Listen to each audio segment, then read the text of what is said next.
Ravi Shankar Prasad is of the BJP tonight, and representing the Congress is Manish Tiwari. Mr. Prasad, all of this is aimed at protecting Narendra Modi, isn't it? Your real issue is to somehow stop, any further attack on Narendra Modi. Is that the purpose? Do I understand it correctly? Well, that is not fair at all, Arnav. BJP is ruling 9 states of India today, 7 of its own chief minister and 2 of the allies. We control 36% of India's population in terms of our state governments, and the Congress 31. And all these are democratically elected government. India is a federal constitution. Now we see a clear assault. Let me go straight away with evidence as to what our CM said in the conclave. Okay. Shivraj Singh Chauhan, the country needs power. They need coal block. I have been the coal minister of India. But for Madhya Pradesh, in spite of so many mines in Madhya Pradesh, the coal blasts are being given in faraway Chhattisgarh and beyond, so that you have transportation cost. Now allocation of central pool of food grains. Uttarakhand, entitlement 65 tons. Okay, 6,500 tons. You are given 65,000 tons. You are being given 15,000 tons. Take the case of power, Bihar. The central power allocation is 1,800 megawatts. You are being given 750 megawatts, out of which you have to send it to Nepal, 300 megawatts, and 100 megawatts to railways. Now take the case of governors. Now bills passed by properly elected legislature of the BJP governments are being kept reserved by the governor in Gujarat, in Bihar, in Uttarakhand, in Madhya Pradesh. Now they cannot refuse it. They can at best say for reconsideration. And once the reconsidered things come, you have to accept it. Now they take the case of Naxalism. The Prime Minister says, the Home Minister says that we have to have a common strategy in the fight against Naxalism. These are only just lip words. When it comes to executive action, except tokenism, there is no coordination. The whole objective is to somehow or the other victimize non-UPA government, most importantly the BJP government, and equally all other state governments which are not non-Congress government. This we see as a clear assault on the federal structure. I have been a minister in the Bajpayee government.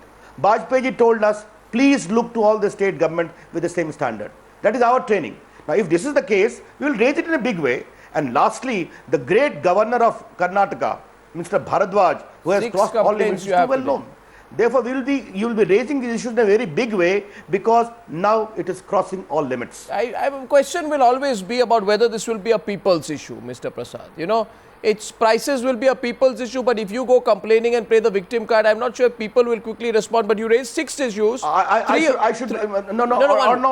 I'm very happy. Arno, you have raised this issue. Just been clarified straight away. We know our responsibility. We will do that. Okay, fine. But India is a federal constitution run by certain well-defined norms. Sure. Now, since you have asked this question, so many central schemes come in fine. the name of one family member. Let a rebut come.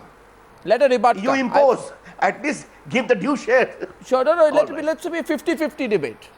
You weighed 7 issues, out of which 3 contentious issues are resources, the misuse of agencies, and of course governors. Manish Tiwari, your rebut before I ask the second question. This issue seems to be something the BJP is building up. Can you afford to ignore? Well, Arnab, all the issues which Mr. Ravi Shankar Prasad or the BJP chief ministers have raised are just an attempt to deflect attention. The real question is that when the Karnataka chief minister runs amok in his state, they want the governor to look the other way. When the chief minister of Chhattisgarh allots mines out of turn to push steel, they want the governor to look the other way. When 60 crores of land is allotted for 1 rupee to the Kushabau Thackeray Trust, and that is struck down by the Supreme Court, they want the governor to look the other way. When their ministers in Punjab are arrested in cases of corruption, they want the agencies to look the other way. And when the chief minister of Gujarat, and look at the irony of this, in the history of independent India, has it ever happened that officers of a state, put the chief minister in the dock for the single biggest case of genocide, and that chief minister, rather than stepping down, continues to stay glued to his chair and tries everything in his power to see that a fair investigation does not take place? And now let me come to the question of resources. When the NDA demitted office in 2004, the total amount of tax which was transferred from the center to the state, if I recall from the top of my head, was about 65,000 crores. Today, that figure has gone up to 2,05,000 crores.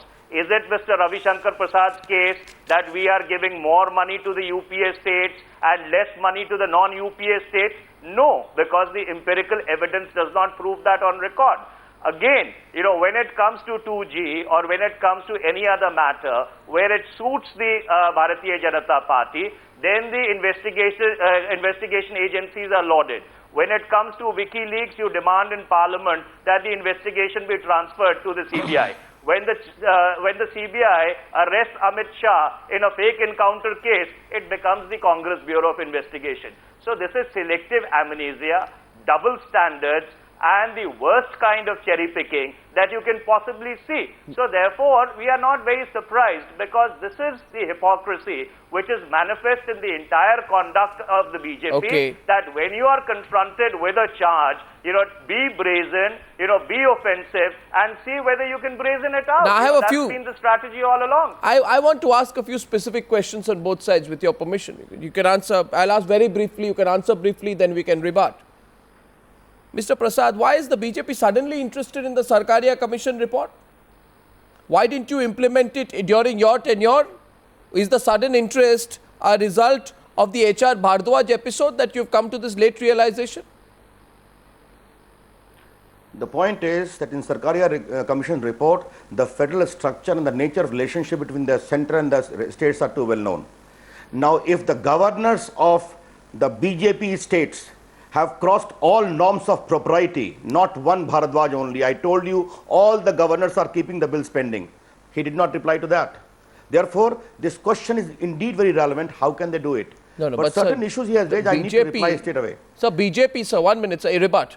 Rebut to that, my rebut. And then I'll get Manish in to rebut. My question is, sir, what did the BJP do during your government? Appointed 13 governors, which including from the BJP, which was supporting outside support to the government. And I remember that out of these 13 governors, there were 7 who were active politicians culled from various constituents of the front and from the BJP, which was providing outside support to the government. A number of these people were actually people who had contested and lost the recently held elections. So my point to you is, on questions of trying to keep the governor's role out of the arena of active politics or politicians or political involvement, I don't think you have that. You have the precedent to say that you are any different. Or no, please allow me to at least rebut the points Manish has made. If you'll ask me questions and then the time is up. No, I just want a specific point and then I'll give you time to rebut the point. Yes. Yes. Did we had Bhuta Singh? Did we had Bharadwaj? Where our governors keeping the bills pending for years together? What are you talking about? Sarkaria Commission doesn't only talk about the role of the governor. The nature of center-state relationship, that is very important. In questions of propriety, it's too well known. He talks about the CBI being the tool allegation of ours. But for the Supreme Court intervention, the CBI would not have been allowed to do a fair job in the 2G. As far as Mr. Narendra Modi is concerned, the Maut Ka Saudagar great allegation of Madam Sonia Gandhi is too well known. He won handsomely. Yes, riots are unfortunate. Trials are going on. 700 people have been convicted. The matter is pending before the Supreme Court. We have always said, let there be a fair investigation, and upon the investigation of police of Gujarat, many convictions have taken place. Well, the Prime Minister... But, Arnav, can we forget one thing? Yes. Arnav, just a minute. Can we forget one thing? Any officer is sent on central deputation when the state government grants consent and vigilance is there.